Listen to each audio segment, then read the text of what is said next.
Hey, it's Monk and Kelly. We're live in Livingston on the square where everybody is coming out for great Americana music. This is the heart of Americana music, and it's right here in the Upper Cumberland. Absolutely spectacular. The Live in Livingston celebration brings music fans together as well as supports Souls for Souls and folks in Crawford in need of food. Right, Silas? We're collecting shoes for Souls for Souls. It's a national non-profit giving organization. They collect shoes and clothes, and they pass it out to people of need, not only across the country, but in other countries. And we're taking in, we're helping, we're gathering food, or clothes and shoes and everything that we want that we can get today, and we're going to give it to them. They're going to take it all back in one big load at the end of the event. Silas' dad, Hippie Jack, is proud of performers like Wilder Mountain and Jim Davis, who are willing to share their talent. I want to bring him out. Is Jimmy in the house? He was just telling us a story about doing the show in Texas a while back when he woke up on a bench looking up and the guy was saying, "You're on." I'm going to say it. You're on, Jimmy. Jimmy Davis, give it up. All right.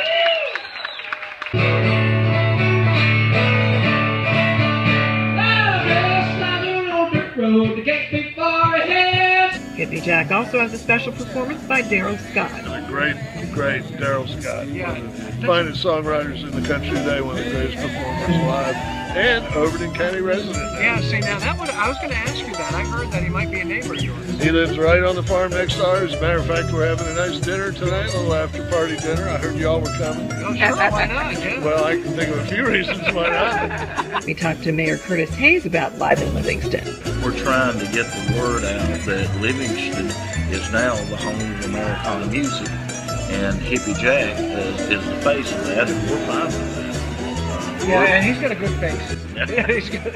I wouldn't say that. Okay, all right. But he's got a recognizable face. Interesting. That's exactly right. So, and it's all about the hat, I believe. Really, it's just the hat that. There's nothing like enjoying some great Americana music with your family and friends right here on the square in Livingston. At Livingston Live, I'm Diana Kelly of the Monk and Kelly Show on 94.7 Country Giant. Hey, it's Diana Kelly at Putnam County Sheriff's Night Out. Putnam County Sheriff's Night Out gave neighbors a chance to meet those who protect and defend them. Brent Carl was there with 94.7 The Country Giant. It's about bringing the community together. It's about like a pre-Halloween party. It's been a beautiful night. It's about showing that the officers and the EMTs and everybody part of the community, the Sheriff's Department, they're all part of the community, and it's something that the kids need to know to be safe with the police officers, that they know that they're there for them. And it shows also a way that they can be safe in the community. They show them a lot of what the police use, and it educates them to see what the police are actually doing. So when they see the police out on that 5-second blurb on TV, or you hear about things, they've got more information about it. And it's just a great gathering for the public and everybody to be here. Kids got to trick-or-treat with booths from local businesses, and they got to enjoy face painting and some free food. They also got to try out the bounce house and pony rides. All the public service groups were there, and Jonathan Monk and Brent Carl let kids spin the prize wheel. But the real attraction was the vehicles and equipment that the departments use. Cool! I even got a chance to try out one of their shields. Can you show us how the taser works? This is called the Shockwave. It has 18 different tasers, so here's what would happen if we deployed this. Wow. That looks pretty powerful. It is. It's a really good tool. The event certainly let the community know that local law enforcement is out to serve them well. At Sheriff's Night Out, I'm Diana Kelly.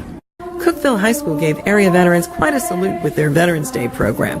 Members of JROTC took part. We talked to Colonel Nikki Philpo. It's honoring our veterans, greatest citizens, in my opinion, that we have in this community, and it's a chance for us to show them just how important they are to us. And you got the kids involved in this too. Oh, absolutely. The JROTC students, the drama class, the chorus, and the band.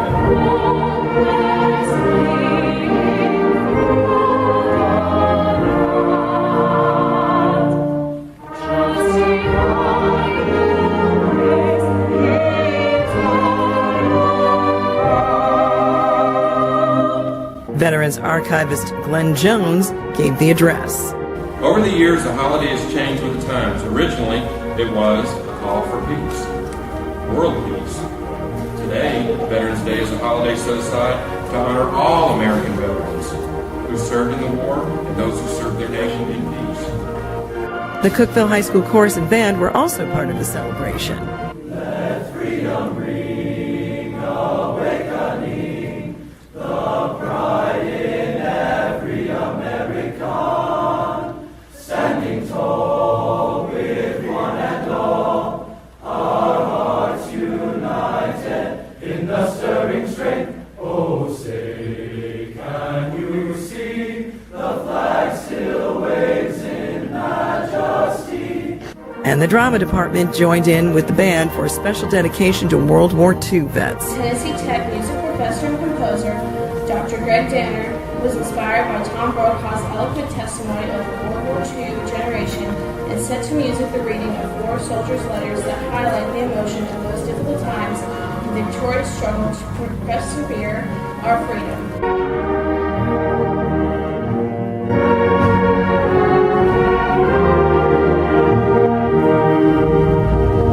The program appealed to vets of all years and service. So as a vet, what did you think of the program? It was an outstanding program.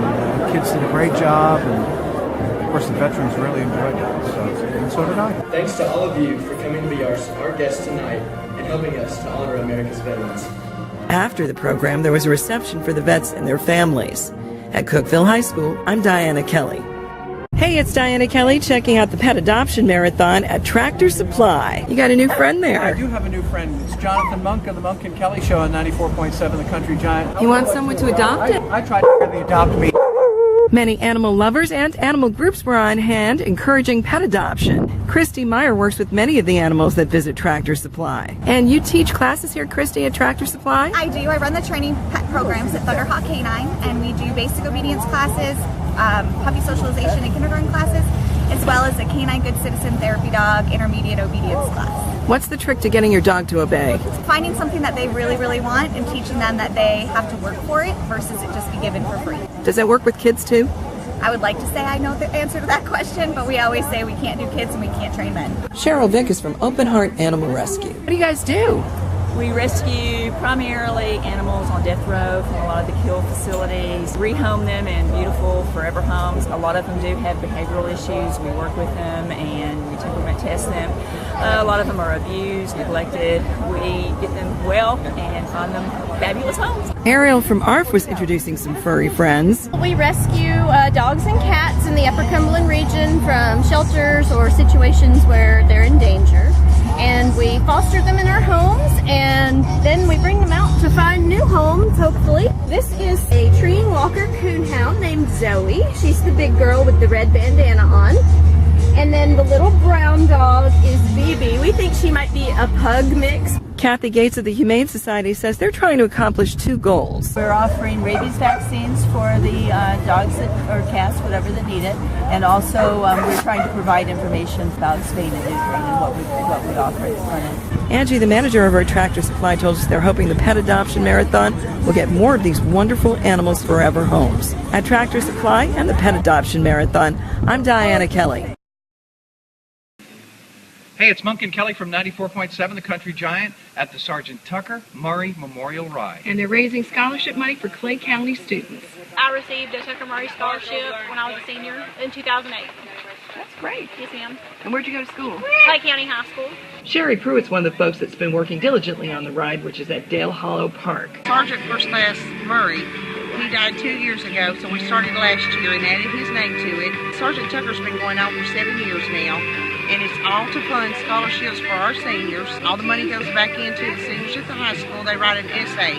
Last year we were able to give away 7 $1,000 scholarships and 2 $500 scholarships. Some special events added to the total. Starting off with the turkey vest and the overhauls. What do you give for it? What do you give? Anybody give $20? 20, but it go 20, 20, but it go 20, 20, 10, but it go 10, 10, 10, but it 10, 10, 10, 10. Members of both the Tucker and the Murray families were there. Sergeant Sherry, how many people are involved in this ride?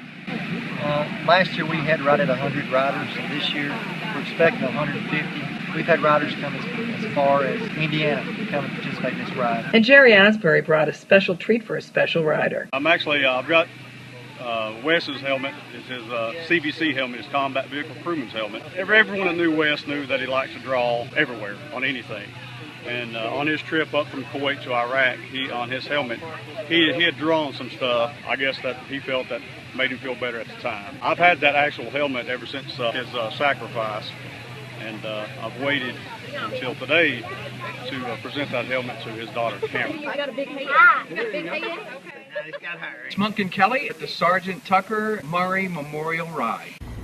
Where would you find some of the Upper Cumberland's most influential men dressing up as divas? Only at Delmonico Winery, and only for Diva Night.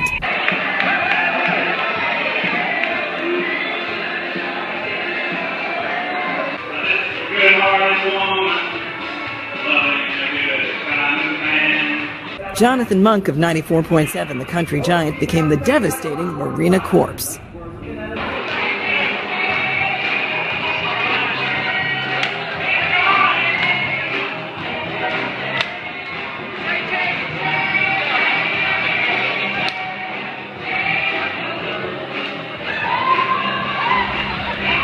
And the morning mayor, Dwight Henry of WHEB, was stunning as the cleaning lady.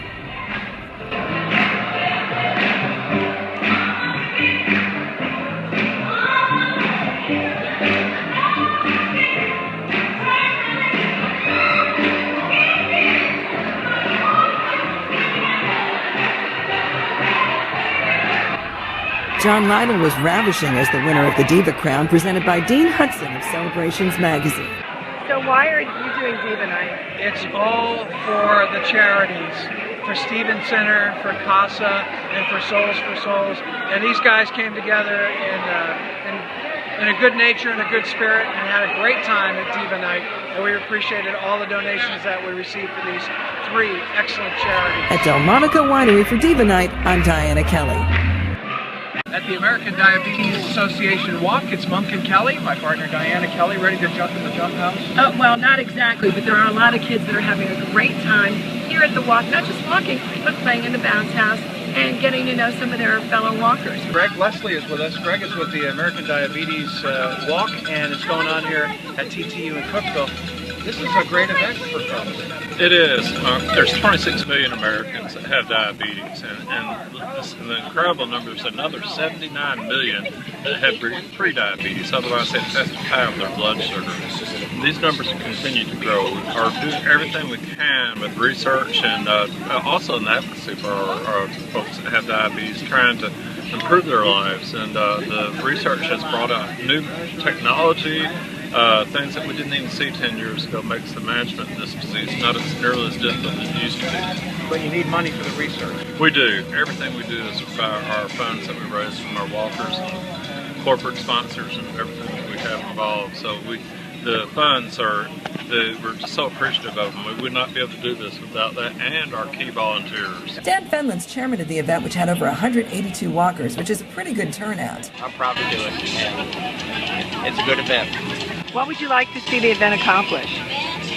Well, I'd like to see more walkers and raise a lot more money. Now, this is the Cookeville walk right now, but you do have a walk that's coming up in the Cool Springs area.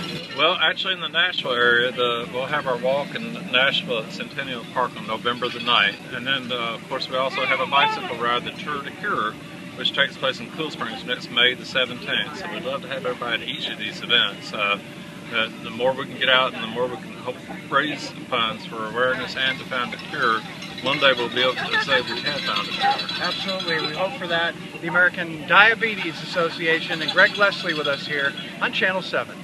Hey, it's Monk and Kelly from 94.7 The Country Giant for Channel 7. We're at the TTU Homecoming Parade. And there's a cast of characters behind us and some great floats that are going to be floating by on Dixie. You're going to love this. This is the best year ever.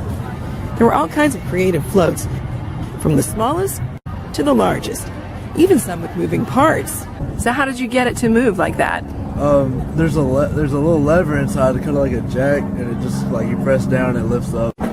There were marching bands from all over the Upper Cumberland. Not all of them belonged to a formal squad, like the Fijis. My sunshine, my only sunshine. You make me happy when skies are gray. You'll never know, dear, how much I love you. Please don't take my sunshine away. Some great floats graced the tailgate party as well as the parade. So it all culminates here. It's homecoming for TTU, and look at the poor Gamecock. They all enjoyed the tailgating festivities, including the March of the Golden Eagles and the antics of Awesome Eagle. May the odds be ever in your favor. While the Golden Eagles game didn't result in a victory, this year's homecoming celebration was clearly a winner. At TTU, we're Monk and Kelly.